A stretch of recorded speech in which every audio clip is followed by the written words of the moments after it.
जो राजनेता है या नेता है, ये धर्म और राजनीति का मिश्रण करना चाहते हैं। कभी भी धर्म की बात राजनीति के अंदर नहीं होनी चाहिए। जो भी कर रहा है वो गलत कर रहा है। और सारे धर्म का एक अपना ही अलग अलग अस्तित्व है। इसके लिए बोलना यानी कि अनर्गल बात है। जनता की अदालत में आज बात उस टिप्पणी की जो सनातन धर्म को लेकर की गई थी। बीते दिनों तमिलनाडु के मुख्यमंत्री के बेटे उदयनिधि ने एक टिप्पणी की थी सनातन धर्म को लेकर, और उसके बाद उस टिप्पणी का क्या कुछ असर हुआ है। बिलासपुर की जनता हमारे साथ है, सीधे उनसे ही बात करते हैं। जो टिप्पणी बीते दिनों एक हुई थी सनातन धर्म को लेकर, डिप्टी सीएम के जो बेटे हैं उन्होंने किए थे, इसका असर किस तरह से देखते हैं, क्या असर पड़ा इसमें? मैं ये जानता हूँ कि जो भी बातें धर्म की कोई भी करे, कि कोई भी दल करे, राजनीतिक दल, वो गलत है। जहाँ पर धर्म और जाति जुड़ा है उससे नेताओं को दूर रहना चाहिए। पर नेता अपने आप को दूर नहीं रख पाते क्योंकि उनको वोट चाहिए। वोट धर्म से मिलेगा या जाति से मिलेगा, दूसरे से मिल नहीं सकता इनको। इसलिए अनिवार्य है वो जाति और धर्म की बात करना हर आदमी को, चाहे वो कोई भी पार्टी हो। इसलिए मैं धर्म को कभी भी राजनीति से हमेशा दूर रखने की बात करता हूँ। कभी भी धर्म की बात राजनीति के अंदर नहीं होनी चाहिए। जो भी कर रहा है वो गलत कर रहा है, चाहे जो भी हो। और सभी कर रहे हैं, आप भी जान रहे हो, मैं भी जान रहा हूँ। मैं पढ़ा लिखा आदमी हूँ, ग्रेजुएट हूँ, मैं फ्रीडम फाइटर का लड़का हूँ, 81 साल उम्र है मेरी। मैं इससे दूर रहता हूँ। राजनीतिकों को बोलता हूँ कि धर्म और जाति की बात आप राजनीति में मत करो। पर आज तक फ्रीडम के बाद किसी ने माना क्या ये बात को?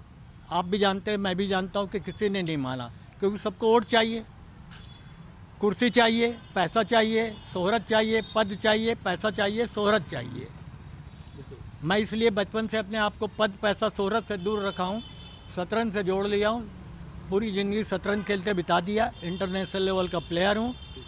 पर मैं विश्वास, मेरा ऐसा नहीं है राजनीति पे विश्वास नहीं है, डेमोक्रेसी पे विश्वास नहीं है। पर डेमोक्रेसी किस दिशा में जा रहा है ये आप भी देख रहे हैं, मैं भी देख रहा हूँ।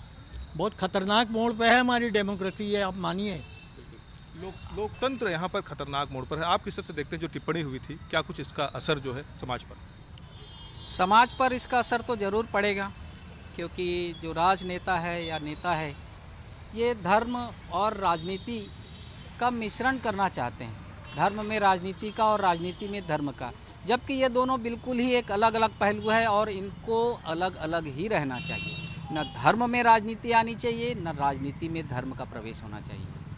तो ये दोनों ही अलग अलग पहलू हैं, और राजनेता जो भी हैं इनको इस चीज़ का बराबर ध्यान रखना चाहिए कि कहीं वो धर्म को तुष्टीकरण करते करते कहीं राजनीति को न बिगाड़ दें, और राजनीति को तुष्ट करते हुए कहीं धर्म के बारे में न बिगाड़ दें।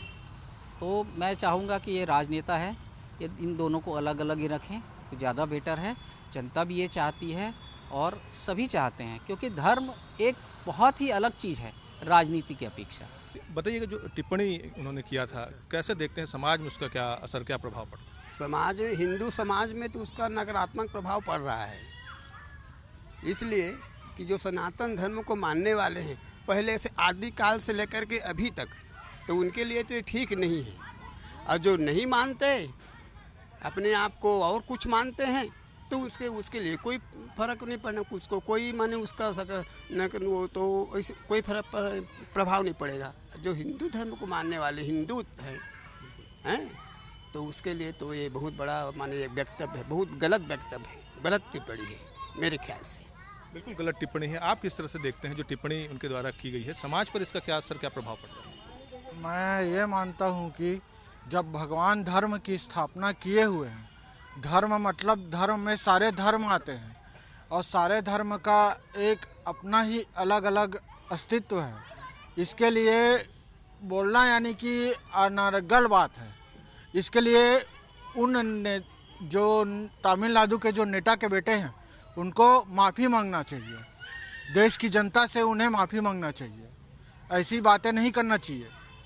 हमारा देश धर्म से मिलकर बना हुआ है और धर्म को बांटना नहीं चाहिए। ये जो बातें हैं गलत टिप्पणी की गई है। समाज में इसका प्रभाव बिल्कुल ही नकारात्मक रूप से पड़ रहा है। जिस तरह इससे पहले की नुपुर शर्मा जो थी, एक छोटी सी जो कि एक सच्ची टिप्पणी की थी, उस पर इतना बवाल हुआ था, अरब कंट्री तक के उसमें शामिल हो गए थे।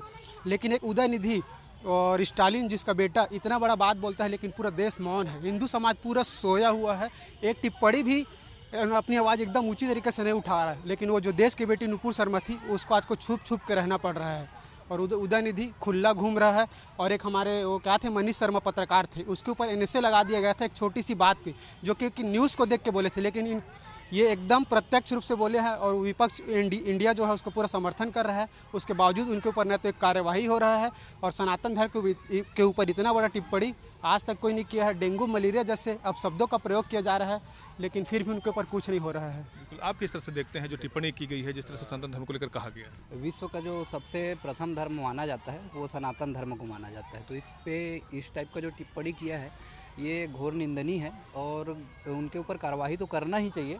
साथ में सारे हिंदू एकजुट हो और बिल्कुल इसके ऊपर कड़ी कार्रवाई की मांग के लिए सामने आना चाहिए सभी को।